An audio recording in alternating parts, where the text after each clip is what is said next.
I'm going to introduce to you now a man who's been a friend of mine despite political differences, not least on the Scottish question over the decades for almost 40 years. He's a former Member of Parliament, he's a former Energy Minister, a former Cabinet Minister, and he's one of the few men who really deserves the title, the Right Honourable Brian Wilson. Please welcome him.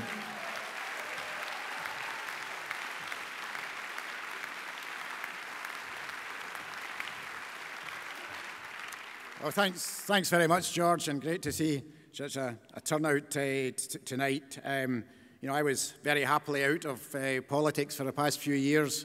George was out of the Labour Party for other reasons, but we've come back together on this because the cause is so important, and we've done this we've formed this sort of radical branch of saga tours over the past few months, and we've tried to take the message that you'll be hearing tonight, and which I'm very confident will prevail on Thursday. I don't usually carry about wee newspaper cuttings, but I was actually just looking and coming down tonight on the plane. I was reading into the Financial Times, and it was just when George said about all these big brains on the platform. Just a paragraph here is worth reading. As the oil price slides, nervous oil executives are wondering how low it can go. Brent crude hit its lowest level in 2 years last week, raising questions about how the industry and the large international oil groups in particular can cope with a sustained period of weakness. The price of oil today is $97 a barrel. The price of oil on which the entire nationalist thesis is predicated is $113 a barrel. So before the end of the meeting, I want my economist friends to translate the difference of $16 a barrel in oil into schools and hospitals and every other benefit in society that we live in. But anyway, I want there's three kind of little myths that I try to dispose of in these meetings. And the first is, you know, that we've got a Liberal here tonight, I've spoken with George, I've spoken with Tories, I've spoken with people with every political complexion. And some people say you shouldn't be doing that there's a kind of purity thing, you know. Well, I just want to explain why that's wrong. Because referendums are strange affairs, and they inevitably bring people on either side of the argument together from different points of the political compass. So you get people from a right point of view, from a left point of view, from a centre point of view, arriving at the one conclusion that we should vote no. And that's not a problem. Because once this is over, on the 19th of September, our temporary coalition goes its different ways. And of course, what I would love to see is that we then get back to what I believe politics should be about, which is not a permanent argument about the Constitution and the powers of parliaments. What I believe politics should be about should be the difference, the conflict of social and economic interests between those who have and those who have not, those who have wealth and those who have not, those who have power and those who have not. And the great tragedy of Scottish politics of the past 30-odd years is that that has become subordinated to this permanent argument about the Constitution, which produces absolutely nothing of value or progress. But on the other side of the argument, they also have a coalition, but it's a nationalist coalition. And the problem with that side of the argument is it's a permanent coalition of right and left and centre and whatever else enters the fray.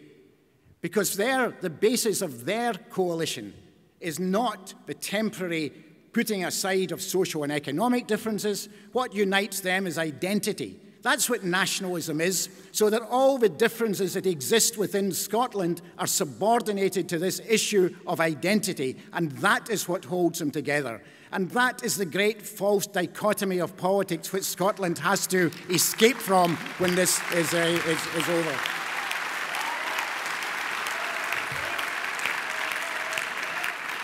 And the second myth that I want to deal with is the whole positive-negative thing.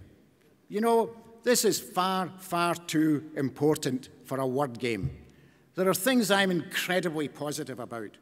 In fact, I'm positive about everything that has given me and many like me in this hall tonight my life chances. I'm incredibly positive about the National Health Service. I'm incredibly positive about the welfare state, about the slum clearance programs of the 50s and 60s, about comprehensive education.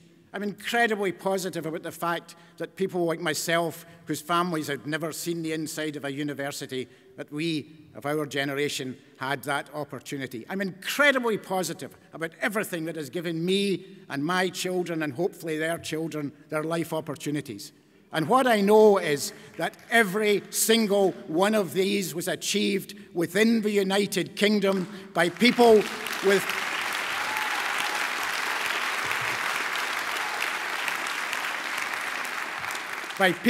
common cause and shared interests in every corner of the United Kingdom, working together in order to deliver in the face of vested interests, coming together in struggle and delivering all of these things for the benefit of us and those who come after us.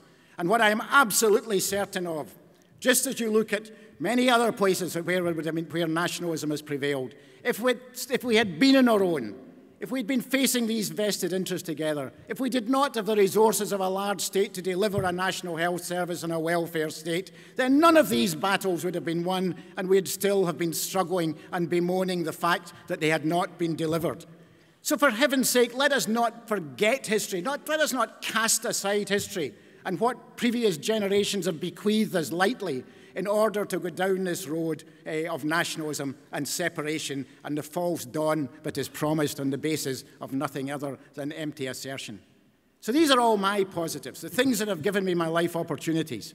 But I'll tell you this, I cannot think of anything more negative than dividing a small island into separate states in the second decade of the 21st century.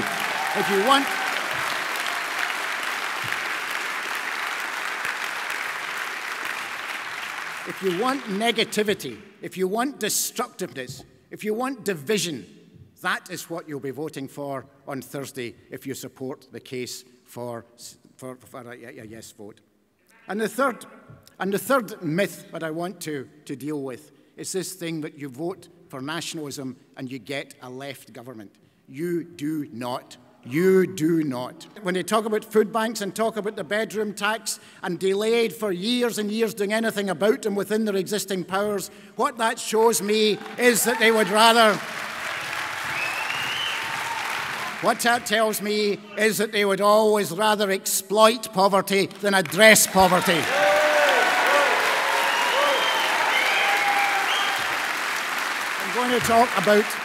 I'm going to talk about energy, and I just want to take one example of the lunacy of all this.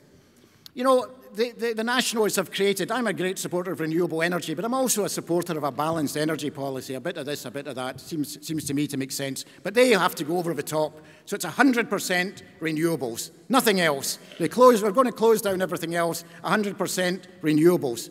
The only problem with that is that 90% of it is paid for by people in England. 90% because it's put onto consumers' bills. So if September 19th, if this happens, do you think that anybody in England is going to be paying a surcharge on their bills in order to fund subsea cables and onshore cables and all the paraphernalia? At present, there is $23 billion worth of investment, about £18 million of investment on hold, pending the outcome of the 18th of September. And if this happens, none of it will happen. Because it doesn't matter how much of a resource you have. If you've nowhere to sell it and nobody's going to pay for it, then there's no point in producing it. So it's one example of how our island is integrated. We're together. We're together not just by history, but by geography. And if we behave like that, it makes perfect sense. We produce renewable energy. The south of England buys renewable energy. Create two separate states and two separate markets, and none of that happens. Or take trade. We sell twice as much to the rest of the UK as we do to the rest of the world. That's not an abstract figure or an interesting statistic. It's what tens and hundreds of thousands of jobs in Scotland depend on. And what lunacy it is to even contemplate turning our biggest market into our biggest competitor. None.